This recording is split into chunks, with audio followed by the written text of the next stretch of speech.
ውጪ ላኪው ገንዘቡ ለሆነ ቦታ ይውላል አንተ ገንዘብ በጠይቀው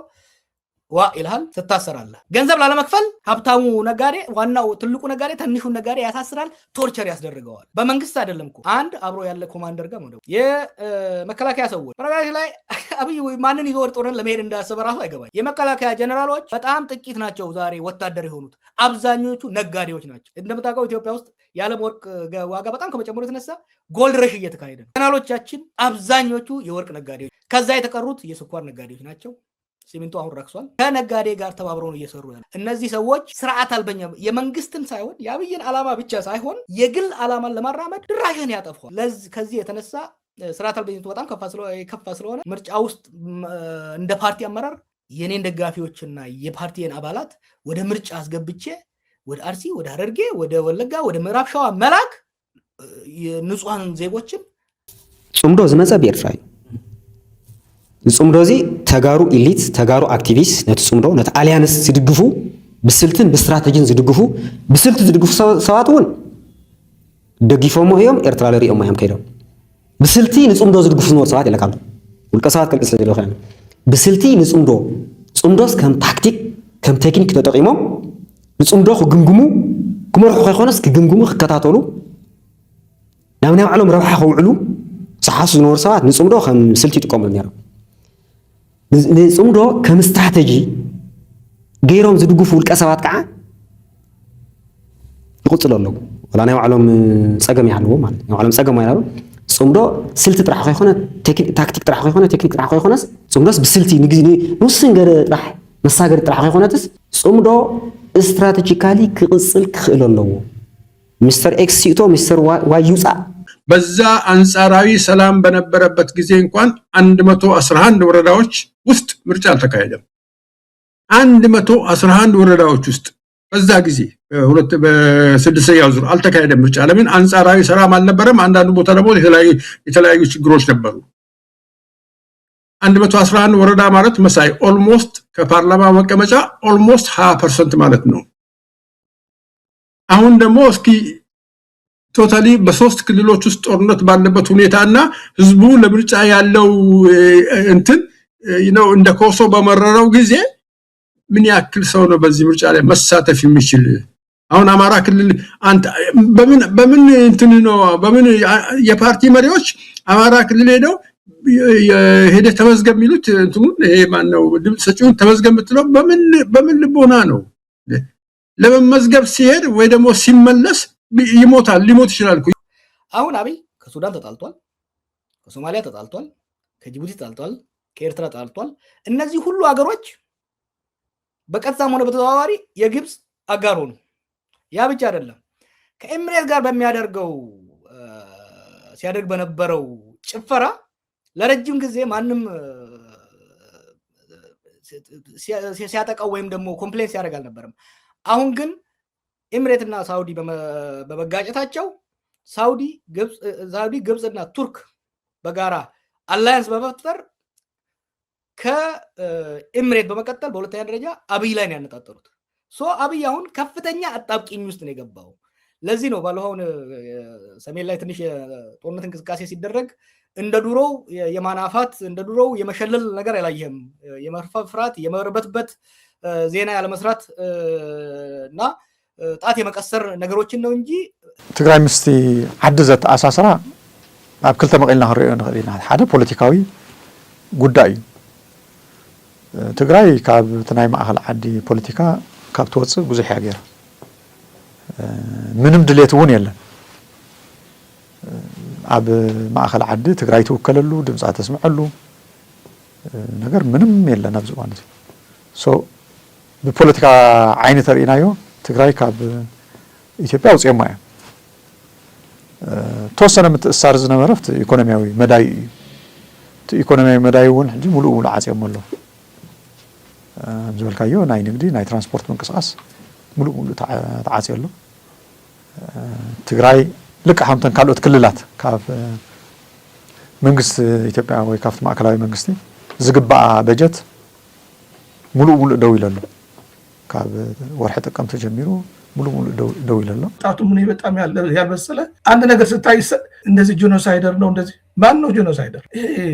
ጄኔሬሽኑ በጣም ነው የሚያሳፍረኝ። እኔ ጄኔሬሽኑ አሁን ያለው እንዴት ምን የነዚህ ጥያቄዎች አይነሳም። በቃ ዝም ብሎ ነው በመንጋ የሚሄደውና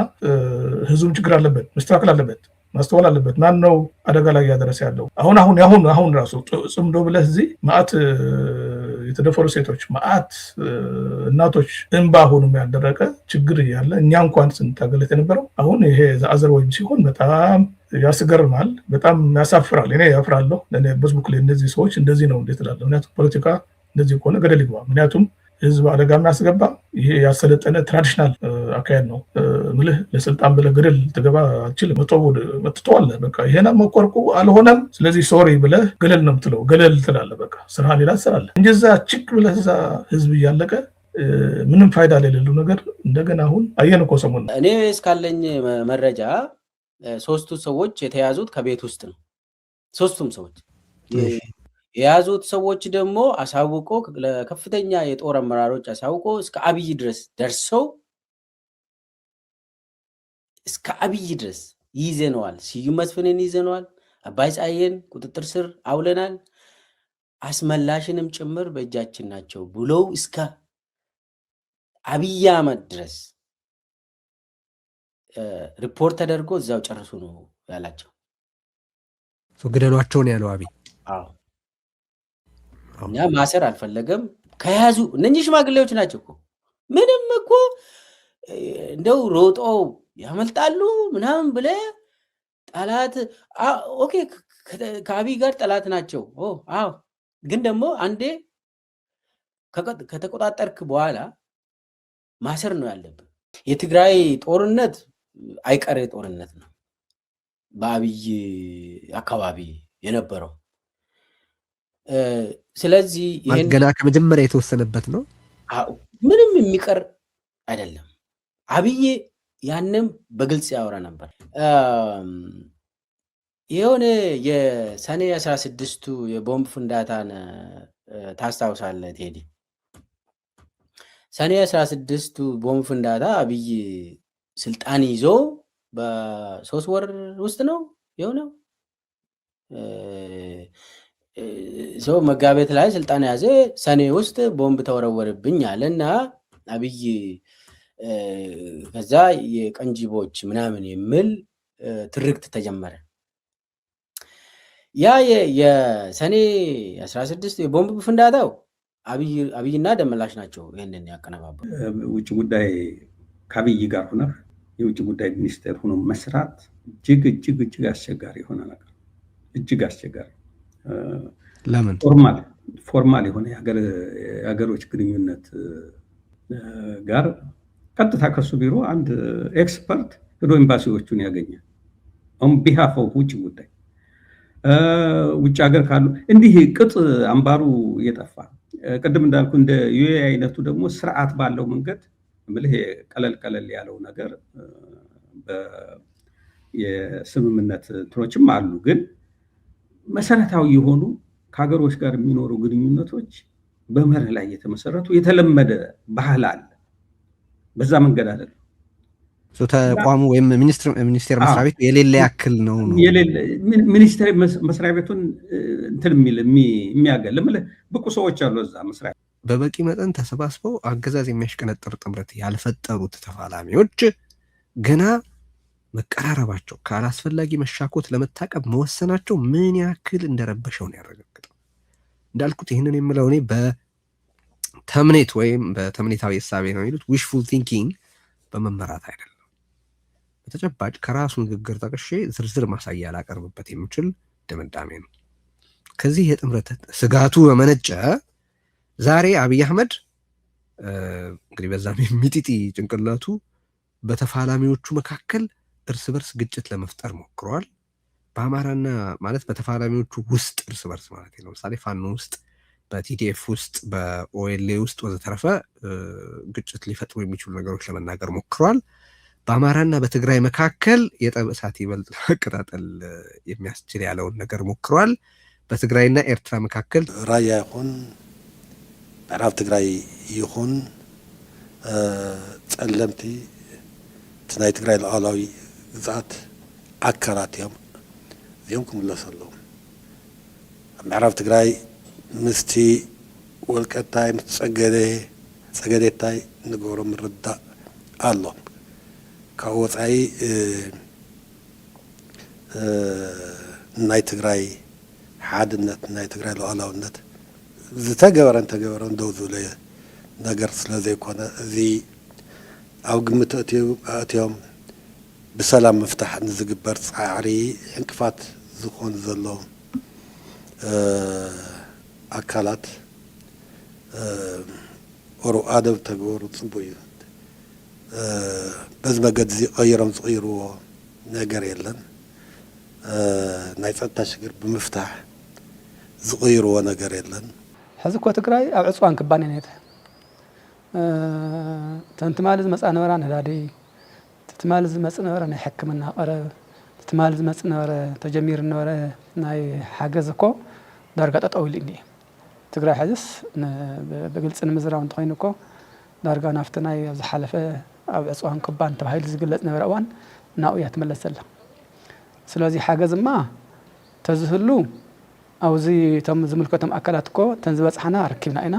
እቲ ዘይበፅሐ ድማ ስለዚ የበፅሐ ህዝቢ ብጥሜት ይሃልቅ ኣሎ ኢሎም ተገሊፆም እዮም ስለዚ ትሽግር ኣነ ንሶይ ይመስለንን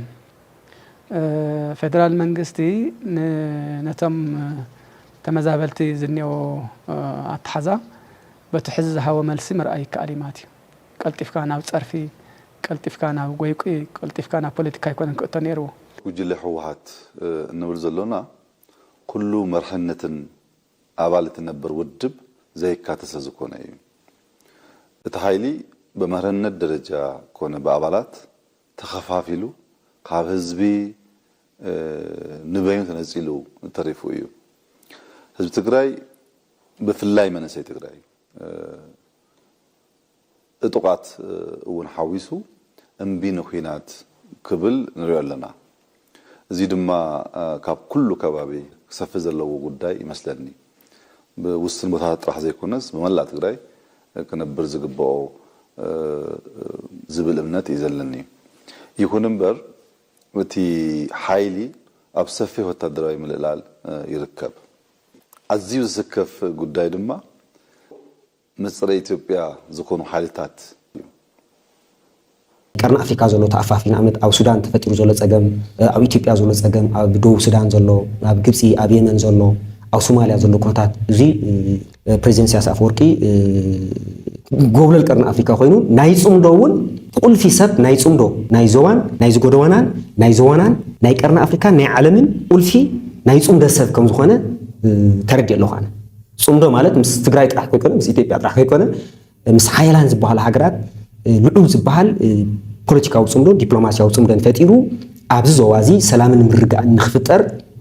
ይሰርሕ ከም ዘሎ እያ ኣነ ተረዲኸኒ ስለዚ እዚ ንኣብነት ኣብ ናይ ሱዳን ዝነበረ ኩነታት ተሪእኻዮ RSF ምስ ናይ ዓረብ ኤምሬት ዝደሎ ኣሰላልፋ ሱዳን ዝተረጋገት ዓዲ ንኽትኮን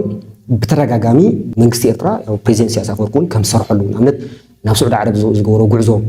ናብ ግብፂ ዝገበሮ ጉዕዞ ኣሜሪካ ብልኡኻት ኣቢላ ምስ ኤርትራ ዝገበረቶ ረኽቢ እዚ ናይ ፅምዶ ውፅኢት እዩ ገለ ከምዚ ከይብለኒ ቤተሰብና ገለ ከምዚ ከይርኢኒ ኣብዚ ከምዚ ዓይነት ኣረኣእያ ስለ ዘሎ ኣብዚ ከባቢ እዚ ኣነ ከምዚ ዓይነት ኣረኣእያ ሒዘን ተመፅአ ከምዚ ከይበሃል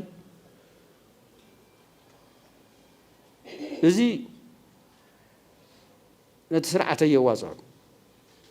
ዋቲ ስርዓትና ሀና እንተኢልና የት ሕጂ ንኸዶ ዘለና ግዚያዊ ምሕዳር መስሪትና መኸተና ቀፂልና ቀፃሊ ናይ ህዝቢ ትግራይ ዕድል ክንውስን ኢልና እንተኮይንና ንኸይድ ዘለና እዚ ንምትግባር ዋጋ ክንከፍል ክንክእል ኣለና ብዘይ ምንም ካሊእ ተስፋ ብዘይ ምንም ወለመለም ብሙሉእ ልብና ክንቃለስ ክንክእል ኣለና እዚ ተዘይ ኮይኑ ግን ኩነታት እናረኣኻ እስኪ ናብኣ ተምርሕ ታያ ትመስል ከመይ ትኸውን እታ ዝፈጠርናያ ክንፈጥራ ዝሞከርና ኢትዮጵያ ካብ ዓርሰ ፍልጠት ካብ ዓርሰ ምርመራ ተበገሰት ኢትዮጵያ ኣይኮነትን ከይዱ ናብዚ መምፅኡ እውን زجرم نجار يقولوا نعي لازم ناب عرس فلتتك ناب بعلها مسيخة تنكبرتاتك فليتك أو بمسرحيها لازم هاي حلف زي مكرنا مكرات نوع زمانات بايزو يزي حجة راح يكونن إثيوبيا بتفعل على جزء تقرأوا إن فترة موكيري حجون مجمري يكونن قد صالي وعزوتاتيو كبرنا قست نيرو دحراي وانتو مكرو ناي بعد زرع قمنا على الدقيقة ستيفانوس على فنت وسيلة جزيرة محدار كنت جزيرة محدار حقين حق أولتن بزخونة يكون من قد كخبر زي دلي سلطان انطرح زرقي جوجلة أنا زرت عايش هو اللي أمن تجزيهم محدار مس فيدرال هو ينخص عايشة نا فيدرال ترى كم قمنا قرونا يوصلنا زي ليدرشيبس سو تجراي نا يسرقي ياخذهم عينة جبنات من قصقاس بصفحات استرعي له تفناقلتي مملاس بهالأجندة كبوليتيكا هالكوزي بتجوار حزبنا ملسم مجوار إذا بهالسرح زي تسرح له إذا كي يسرح عن مجوار ونعبي تراز صواص نورة لعله كله جن بتفعل لنا جبن من قصقاسات تشارهو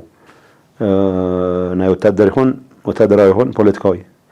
سلطان زوحات وجنات كم دليتهم كشكر كروز دليل معراب تجراي نخملس حزون فيدرال منجستي مريتنا مريت معراب بمسارة حاجة مجلس بمسارة اللي بريدوران ناو نورون مملاس دليت كم زي بقولوا بتلاقى مرينا حزون دليت كم زي بقولوا تقوان لنا نسوني مريتنا حزوه زول نسوني سقاي حزب تجراي كونه له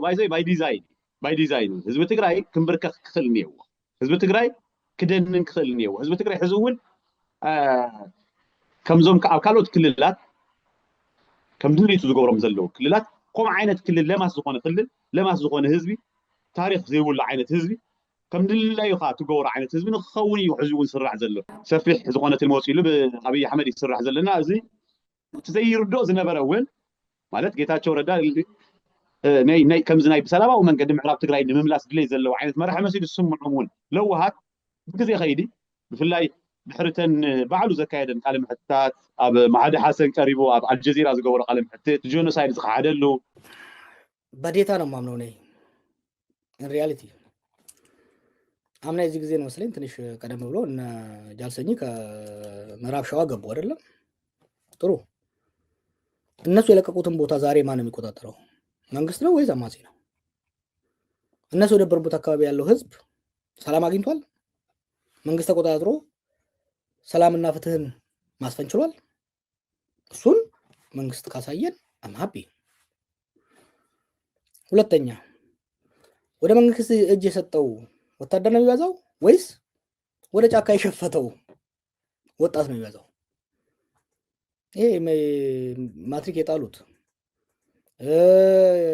ኑሮ መደገፍ አቅቶት የሚሊሻን ዱላ ያቃተው ወጣት የት ነው እየሄደ ያለው ሶማሊያ ላይ የኢትዮጵያ መንግስት በሞቃዲሾና በግዛቶቹ መካከል የነበረውን የተመዛዘነ መልካም ግንኙነት ያፈረሰው አብይ አህመድ ለኢትዮጵያ ብሔራዊ ጥቅም አስቦ ነው ሪፐብሊካን ጋርዶቹን ጭምር ወደ ተለያዩ የሶማሊያ ግዛቶች እየላከ ወደ ጁባላንድ ወደ ዌስትላንድ ምናምን ወደ ፑንትላንድ እየላከ መሪዎቹን ጭምር በፎርማጆ ፋንታ ለማሰር ይሞክር የነበረው የኢትዮጵያ ብሔራዊ ጥቅም ለማስጠበቅ ነበር ወይ አሁን ያለው ሁኔታ ኢትዮጵያ በሶማሊያ ላይ ብሔራዊ ጥቅም ያስጠበቀችበት ሁኔታ ነው ወይ ሌቨሬጅ አላት ወይ አሁን ኢትዮጵያ ውስጥ በሶማሊያ ከዚህ በፊት ነበራት ሶ የአብይ አህመድ የሥራ ውጤት አሁን ሶማሊያን ከኢትዮጵያ ስፊር ኦፍ ኢንፍሉዌንስ ወስዶ በግብጽ ሳተላይት ስቴትነት ኦልሞስት ወደ ግብጽ ሳተላይት ስቴትነት የተለወጠችበት ሁኔታ ተፈጥሯል ሶማሊያ ላይ በቅርብ በዚህ ሳምንት ወታደራዊ ከፍተኛ ልምምድ አድርገዋል መልእክቱ ለማ ይመስላችኋል ምድላዋት ግበር አለ እንታይ ዝግበር ደሎ ምድላዋት መጥቃዕት በየን ይጅምር ማዓስዮም ክጅምሮ በፋኖታት ደም ክጅምሩ ቅድምና ህዝብ ኢትዮጵያ ኩናት ደም አውጀም ክውዱ በመንገድ ሳምረ ደም ክመጹ በትግራይ ገረም ደም ክመጹ በየናይ መንገዲ በጎጃም በጎንደር ዲ በሸዋን በወሎም ዲ በየናይ ከባቢታቶም ክመጹ ደግዜኻ አይተጥፈ ذاك تقصل كاس نحو من الباش دقاقهم كم ما تبغتها سنف نداي فرح ስስዕ እዚ ሕማማት እዚ ዘለዎም ሰባት መፅኦም ነዚ ከባቢ ህውከት ክፈጥሩሉ ክፍቀደሎም ኣይግባእን ኣብ ናታቶም መዓዲ ናይ ቆይቁይ መዓዲ ናይ ሓሶት መዓዲ ናይ ምድንጋር ክንዕደም የብልናን ስራሕና ክንገብር ክንክእል ኣለና ለሰላም ንቆም ነው ይላሉ ሳሞራም ኸይርያ ግን እርምጃ ይወሰድ ደግሞ ይላሉ በዛው አረፍተ ነገር ላይ ማለት እነዚህ ለራሳቸው ክብር ያላቸው ሰዎች ናቸው ብዬ አይደለም አሁን እየጠቀስኳቸው ያለው ያው የአብይ አህመድ አፎች ናቸው ግን ኸይርያ ባለፈው ምን አንስቼ ነበር የስምረት ፓርቲ ጄኖሳይዳል ፓርቲ ነው የጄኖሳይድ አስፈጻሚ ፓርቲ ሆኗል ብዬ ነበር ካሰለችኋችሁ ይቅርታ ግን ሐረጋትና ቃላትን ስትጠቀም በምክንያት ነው ብዬ ደጋግሜ ያስታውሳቸዋለሁ አንዳንድ ሰዎች ያልተገባ ትኩረት ዛሬ ስለሚያደርጉ ነው ግን ያለ ምክንያት አይደለም ያልኩት ኸይርያ የስምረት አካል ናት ያስቸኳይ ጊዜ አዋጅ እንዲታወጅ ጠይቃለች ተጋሩን ከአብይ አህመድ ጎን እንሰለፍ ያለች ነው ይሄ ማለት የዘር ፍጅት ትላንትና ከፈጸመባቸውና ዛሬም እንደሚፈጽምባቸው በአደባባይ ከተናገረ ከትላንትና የበለጠ እንገላቸዋለን አብይ ግን እንደው ምክንያቱም ህዝብ ማለት የሱ መጫወቻ ዕቃ ነው መጫወቻ ዕቃ ስለሆነ የኔን ስም አጠፋችሁብኝ ብሎ ይናደድ እንደሆነ እንጂ በመሞታችሁ እናንተ በመሞታችሁና ወሬ በመሆኑ ነው የሚናደደው አብይ ለምን የሱ ንግስናና የሱ ክብር ወሬ በመሆኑ እሱ ስለሚረብሽ ስለዚህ አሁን ኢትዮጵያ ውስጥ መንግስት አለና ድሮ በመናውቀው የመንግስት አሰራር የመንግስት ስልጣን የሚመነጨው ከህዝብ መሆኑ የህዝብን መብት እስካላከበረ ድረስ ደግሞ ያ ኮንትራት በጊዜውም ሆነ ባለጊዜው የሚወርድ መሆኑን የሚያሳየው የመንግስት አስተራር አሁን ኢትዮጵያ ውስጥ የለም መሳይ ቶታሊ የለም እና እነዚህ አሁን አንተ ያልካቸው ማሳያዎች ሁሉ አጠቃላይ የሆኑት ነገሮች የመንግስት አለመኖርንና ለዛ ደግሞ ቶሎ ብሎ መንግስትን የመተካትን ኃላፊነት የመስራት ስራን ሴንስ ኦፍ አርጀንሲው በጊዜ ለኝም መንፈስ መሰራት እንዳለበት በግልጽ ያሳያል የሚል ነው እኔ አጠቃላይ ግምገማያ በዛ ደረጃ እንጂ በተናጠል ዜን ተገርካ ክትቀጽል ይኻ ዜን ተዘገርካ ቃት ሰሪኻ ተባሂለ ታሲረ ሶ ተድደልስ ፈሪሐ እሺ ጎይታ ይልካና በመፍራውን ይቃል ነይሩ ታፈርሐውን ክሳይ ገበረተነ ተናዲ ደውን ከመይ ገረ ተኸሲስ አነ ኢለውና ምንዳድ ከልፎ ከነይረ ካብ ምንዳድ ንቃሕተ ህሊና ተበጊሰውን ክሰርሕ ከነይረ ሱና ይመረጽኩ አነ ለዕል ብዝበለ አካይዳ ካብ ትብዓት ካብ መቅባል ተበጊሰ ከመይ ገረ ዚአኹም ዕድል ይጥቀመላ ኢለ ብዙሕ ነገር ይሰርሕ ይላ ምስ በዓለይ ብዙሕ ተመራሚረ ባይዞ እስር ቤት ታይ ጽቡቅ ነገር አለው ቲ ቶም አለው ኢልካ ዝፈጠርካዮም ድርዕቶታት ይዘፍርሰልካ በዓል ስልጣን ኢልካ ትምክሐሉ ዝነበርካ ነገር ሃደሽ ይብል ብሰንኪ ዝፈጠርካዮም መዓት ዝምድናታት እውን ይጠፍኦም ዝኣመንካዮም እምነታት ብዛዕባ ስርዓት ዝነበረካ እምነት የትግራዎቹን እኔ በኔ ደረጃ በትግራይ ህዝብ የደረሰውን ጉዳት ሲሪየስሊ ከልቤ አምኜበት ነው እንደዛ በተለያየ መንገድ የገለጽኩት አምኜበት ነው እንደው ዝም ብዬ ለማስመሰል ወይ ለሆነ አይደለም አምኜበት ነው ባንጻሩ ደግሞ ትግራይ ብቻ ተጎርቶ አማራ እንዳልተጎዳ ወይም ደግሞ እንትን ለላቻነት የቀረበ ለምን ሁለቱንም እየብቻቸው አናያቸው ትግራይ ውድመት ደርሶበታል በተመሳሳይ ሁኔታ የማግኒቲዩድ የመጠን ልዩነቶች ቢኖሩና ደግሞ የተፈጸመበት አፈጻጸም የተለየ ቢሆንም አማራ የደረሰበትን ጉዳትና እየደረሰበት ያለውን ጉዳይ ኦፍ ኮርስ አሁን ብዙ የትግራይ ሰዎች አሁን ከአማራ ጎን ናቸው ህወሓት ከም ህዝቡ ዓድዋ ድረሸነቶ የለን ከም አቦታት ዓድዋ ዝረሸነቶም የለን ሁሉም እንታ ከወጽእ ስብሓት ነጋ ወዲዎም ይዓድዋ መለስ ዜናዊ ወዲዎም ይዓድዋ አባይ ፀሐይ ወዲዎም ይዓድዋ كنقرك عنه تردان الله كحرن لا لا كحرن ناتوهلا أنا مثلا استعملت تزار وينيره بايز هاي سي مسفن باينوسو كما يموتهم قلت وينيره كاو بانر حزم كاو شيرنا تنبين قال ياخذ نيرو برخانتهم ناسلستم حدر بوتاتنا الاول اذا بانر ططو تزيب بالقما كنا غير يله من كم قتله من قتله كبر نقرا كان سمع حي كاو كل وسان رحقمه ترد كان ابز كترف لهم قتل لهم يلم قال لهم حرقمه عباينوس عيني يولو ايدي يولو سمعني اذنه يسمع سي مسفر هايو بمولو حقوق اوبريشن خونه سبي اريغو عبايت حيل خمو ازيهم بينهم دربيهم نتم عجوتهم نعيلهم وصيلهم تلتايدم سلسم تريفهم زوم كنتو سلطاني مالت ترد خنا لها حزي كم سب رؤيه حز كم سب كانوا ترد خنا مستمعوا للو غجله دانيستي سبحات زبالو زمدنا يولم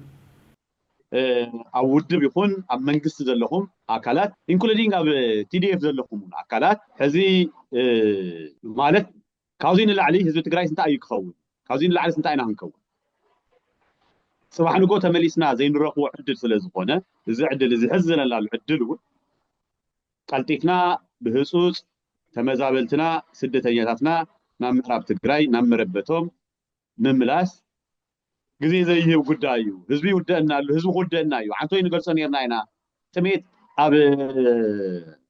ኣብ ትግራይ ተኸሲቱ ኣዶታትና ዝብልዖ ሲነን ዓጽመንን ቆርበተንን ተጣቢቑ ሪና እዩ ኣብዚ ተመሳሳሊ ኩነታት ክፍጠር ኢና ንብል ዘለና ክልተ ኺሎም ዝብልዑ ዘለው ጽባሕ ንጎ ሁሉ እዮም ሕጂ ሓገዝ ሂብካ ኣይኮንካን ተቋርጾ ሓገዝ ኣይኮነን መወዳእቱ زوم تمزابلت زيوم نام مربتهم تمليسهم حريصهم بليعهم زنورلو تسفا زغورلو አሁን አብይ በአብዛኛው የሚጠቀመው ጦር 70% 80% ፕሮፓጋንዳ ነው ያብይ እና ፕሮፓጋንዳው እውነት ይመስላል በቃ እውነት አስመስለው ህዝብን መሸወድ ይሄ ዳይቨርት ማድረግ ህዝቡ የኢኮኖሚ የሰላም ጉዳይ እንዳያነሳ አቴንሽኑ ወደ ጦርነት መውሰድ ሌላ ደግሞ የማባላት በተለይ ደግሞ አሁን የማጋጨት ስራ አሁን አብይ አንደኛ በሁሉም ብሔሮች ውስጥ ግጭት እንዲፈጠር ያደርጋል አብይ ከተቻለ ትግራይ ውስጥ within ትግራይ በትግራይ ውስጥ ማጋጨት አማራ ውስጥ ግጭት መፍጠር እርስ በርሳቸው እንዲጋጩ መፍትሒኡ በሐቅን መዝራው እንትኮይኑ መፍትሒኡ ሕዝውን ኣብ ፌደራል መንግስቲ ዘሎ ፌደራል መንግስቲ ሙሉእ ብሙሉእ ናይ ፕሪቶሪያ ውዕል ክትግብሩ ኣለዎ ላዕላዊ ግዝኣት ትግራይ ክምለስ ኣለዎ ተፈናቀልቲ ክምለስ ኣለዎ ናይ ኤንዲኤፍ ዝበሃሉ ተከዘብ ዘብዒ ሓዊስካ ኩሎም ክወፅ ኣለዎ ተኡ ዘሎ ምሕዳር ክፈርስ ኣለዎ ህዝቢ ምዕራብ ይኹን ሰሜን ምዕራብ ናይ ደቡብ ደማ እንደገና ምስ ምሕዳሩ ምስ ናይ ጸጥታ ኣካሉ ናፍቲ ቦታ ተመሊሱ ቀልጢፉ ናብ ሕርሽኡ ናብ ናይ ከተማ ስራሕቱ ዝምለሰሉ ዕድል ክፈጥር ኣለዎ ስለዚ እዚ ፌደራል መንግስቲ ክፍጽም ኣለዎ እዚ ክፍጽም ተኮይኑ ድማ ተም ተዓልቲ ኩሎም ተም ኣደራደርቲ ኩሎም እዚ ክትግበር ለይትን ቀትርን ክሰርሑ ኣለዎም ዝብል ጽኑዕ እምነት ይዘለና ማለት እዩ እሺ ግርዚ ክፈትሖ ዝኽእል ፌደራል መንግስቲ እዩ ዝብል ጽኑዕ እምነት ይዘለና ኣነ ማለት እዩ መዋጻጺና ፖለቲካዊ መሪሕነትና ክጥንክር ፖለቲካዊ መሪሕነትና ሞራል ክሎ ካልኦት ኩሎም ክድግፉ ኣለዎም بمسارة جن مجرشوا مواصلاتنا بوليتيكاوي أمرا رحناي تود بيت بوليتيكا ود بيت ما ختم رحيوه حزب زمرته حجون على قبلنت أبتقرأ زلوسي قال إذا حشة بوليتيكا ود توماس إسيه إذا حشة يفتون بريت الله بين حجو بيجبط حزب خط حابر زخل حزب خط زخل حزبي ተስፋ ዘለዎ ኣብዚ ውድብ እዚ ተሓላፍነት ወይ ዘሎ ሕጆን ስለዚህ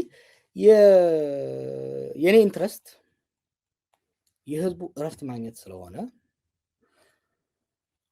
እኔ በነገራችን ላይ አማጺ ያሸነፈ አብይ ያሸነፈ ኢትስ ኖት ቢግ ዲል ለኔ ወይ ተሸናነፉ ወይ ተደራደሩና ሰላም አምጡ መሸናነፍ አትችሉም ነው እያልኩ ያለሁት መሸናነፍ ስለማይቻል በእንጥብጣቢ የችርቻሮ ድርድር ተውና በጅምላ እንደራደርና በጅምላ እንነጋገርና ፖለቲካችንን ከዱር ገደሉ ከጠመንጃ አፈሙዝ ወደ ጠረጴዛ ዙሪያ እናምጣ የኔም የኛም ፓርቲ አቋም ይሄ ነው ለረጅም ጊዜ እያካሄድን ያለ ነው አሁንም ቢሆን ዳታው የሚያሳየው አምና በአማጺ እጅ የነበሩ አካባቢዎች ዛሬም በአማጺ እጅ ነው ያሉት አምና መከራ ውስጥ የነበረ በክሮስ ፋየር በአማጺና በመንግስት ወታደር ሰጣገባ ውስጥ ተኩስ ሲያልቅ የነበረው ሰው ዛሬም እያለቀን ያለው ሰው ጀነራል ጻድቃን የሚሆኑ ፕሬዝዳንት ፑቲን የሚሆኑ ፕሬዝዳንት ቡሽ የሚሆኑ በአጭር ጊዜ ጦርነት እንቋጫለን የሚለን ሰው አትመኑ ጦርነት በቀጠሮ ይጀመር ይሆን እንጂ በቀነ ቀጠሮ አልቆ አያቅ በተለይ ደግሞ አሁን ኢትዮጵያና አካባቢው ካሉበት ውስብስብ ኢትዮጵያና የኢትዮጵያ ውስጥ ጉዳይ ኢትዮጵያ መከላከያ አቋም በኦሮሚያና በአማራ ያለው የእርስ በርስ ጦርነት ይሄ ራሱ ትልቅ ሚና አለው ጦርነት እንዳትቋጭ ያ አንሶን አሁን የወጠምሾች የጉልበተኞች ከግራና ቀኝ ገብተው ዱላ የሚያቀብሉበት ጊዜ ላይ ስላለን ይሄ ጦርነት ጀነራል ጻድቃን ባቀዱትና ባለሙት ሳይሆን እኛ ኢትዮጵያኖች በሙሉ ባሰብንበት ሊያልቅ አይችልም ከገባንበት አወልሲ ምስ ብርሃነ ተራኺብና ኢና ምስ አወል ቀጽልና እውን ተራኺብና ኢና ማለት ይራኸይ ኩለ ካለኹ ምስ አወል ግን ይውግዕ ምስ አወል ባይዘወይ ስሬስ አጀንዳ ሒዝና ውግዕ አይንፈልጥን ብስሩ ትረዲካ ሓደ ነገር ናይ ኤርትራ ነገርካ እታ ትምልከቶም እዮም ዘውግዑ እታ ትምልከቶም እዮም ሰምዑ ዝሰምዑውን ነገርካ ኣለኹ ዝሰምዑዎ ባዕሉ እታ ትምልከቶም ጥራሕ እዮም ሰምዑ ጉዳይ ሊካ ወይ አጀንዳ ሊካ ወይ መልእክት ሊካ ለአወል ክትነግሮ እንተደሊኻ እውን አወል ይሰምዐካ አይናቱን ትረዲካ ምስማዕ ለይ ዘይፍቀድ ትረዲካ ህስኻ እታ ፀግሽ ተባለ ለማ ዛ መልእክት ያለ ይከላቦ ኢኻ ይደካስ ክትበፅሐለይ ትኽእል ኢኻ تردي هلا أو هم يفقدن هم يقولوا من أول تصحيفته هو طرح يوري مالتي يو ما تعرفش سندي سجن طلع لي نقرأ كسو أنا مسأول سوقي فلتن مسأول لي يكون زوج أول جن